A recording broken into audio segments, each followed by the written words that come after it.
പ്രിയപ്പെട്ട നമ്മുടെ സ്വന്തം ലാലേട്ടന്.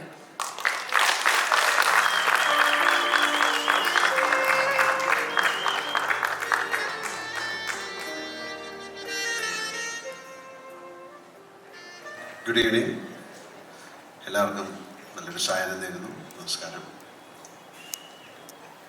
ഋഷഭയെ പറ്റി വാട്ട് ടു സേ എന്ന് ചോദിച്ചു കഴിഞ്ഞാൽ it's a very special film for me because it's a very strange combination. That combination itself is A very strange thing. A Kannada director directing a Malayalam and Telugu film with the North Indian producers and Malayalam actors. That itself is a very strange coincidence. Nandakishore ഇങ്ങനെ ഒരു story എന്നോട് പറഞ്ഞപ്പോൾ the story contains the kind of emotion, love.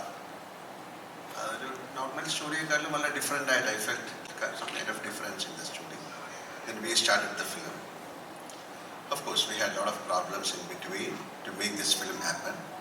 It is film. It's a making. And thanks to all the actors because they all stood with the film to make it possible.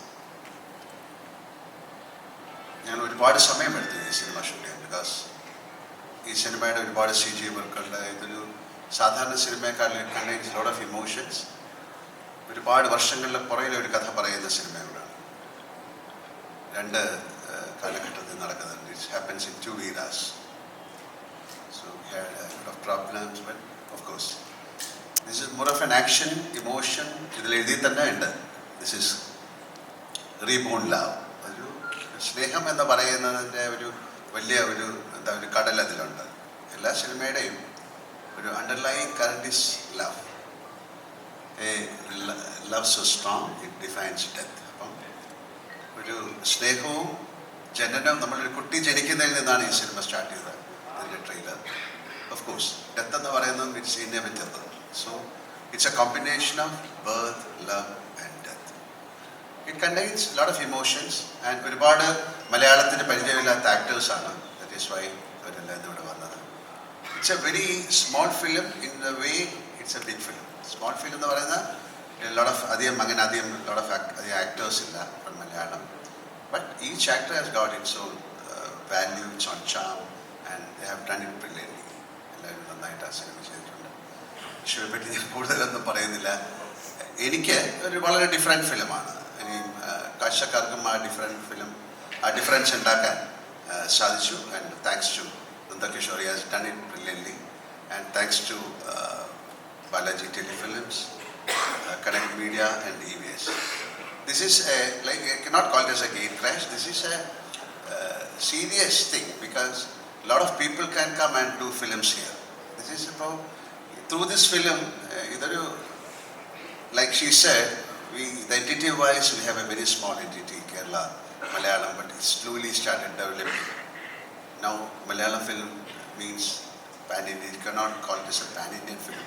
It is known to all the district or states in India. So Malayalam has got its own value. Apart from that, now we have become a family. So this is a family business. So even a Telugu director can come and direct a Malayalam film. A Malayalam director can go and do a Kannada film. It's a beautiful congress happening. So let it be a wonderful film and let it show the result. And എല്ലാവർക്കും നല്ലത് വരട്ടെ. ഒരു വലിയ combination, പുതിയ കോമ്പിനേഷൻസുകൾ ഉണ്ടാകട്ടെ.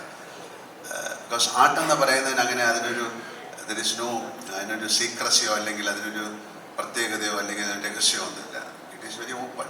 So it's an open thing. അപ്പോൾ അതിലേക്ക് ആൾക്കാർ വരാനും പുതിയ സിനിമകളിലും പുതിയ സ്റ്റോറീസ് ഡെവലപ്പ് ചെയ്യാനും സിനിമയ്ക്ക് ഒരു പുതിയ വാല്യൂ ഉണ്ടാകാനും ഒരു മുഖം ഉണ്ടാകാനും ഇത്തരം സിനിമകൾ സഹായിക്കും. വൃഷഭ എന്ന് പറയുന്ന സിനിമ അതിനൊരു ഉദാഹരണമാണ്. ഞാൻ ഒരിക്കൽ കൂടെ പറയാം, ഒരു Kannada director has done so many films in Kannada. വലിയ ആക്ഷൻ ഫിലിംസ് ചെയ്യുന്ന ഒരാളാണ്. പക്ഷേ ആക്ഷൻ്റെ ഉള്ളിൽ Nanda hides the emotions. That is the brilliance of that director. Even though I have seen his films, it has got unbelievable actions. He has bring a lot of people, even WWF ആൾക്കാരൊക്കെ വന്നിട്ട് അദ്ദേഹത്തിൻ്റെ cinema ചെയ്തിട്ടുണ്ട്. But apart from the action, he hides the secret of love, emotions in that film. ഈ ഋഷഭ എന്നുള്ള സിനിമയിൽ അതുണ്ട്. അത് ചോർന്നു പോകാതെ അദ്ദേഹത്തിന് സൂക്ഷിക്കാൻ സാധിച്ചു. അതും വലിയൊരു കാര്യമാണ്. നമുക്ക് പ്രാർത്ഥിക്കാം. ഋഷഭ നല്ല സിനിമയായി മാറട്ടെ, ആൾക്കാർക്ക് ഇഷ്ടമുള്ളൊരു സിനിമയായി മാറട്ടെ. തീർച്ചയായിട്ടും ഒരുപാട് ഋഷഭ ഇനി ഉണ്ടാകട്ടെ എന്ന് പ്രാർത്ഥിക്കാം. Thank you very much.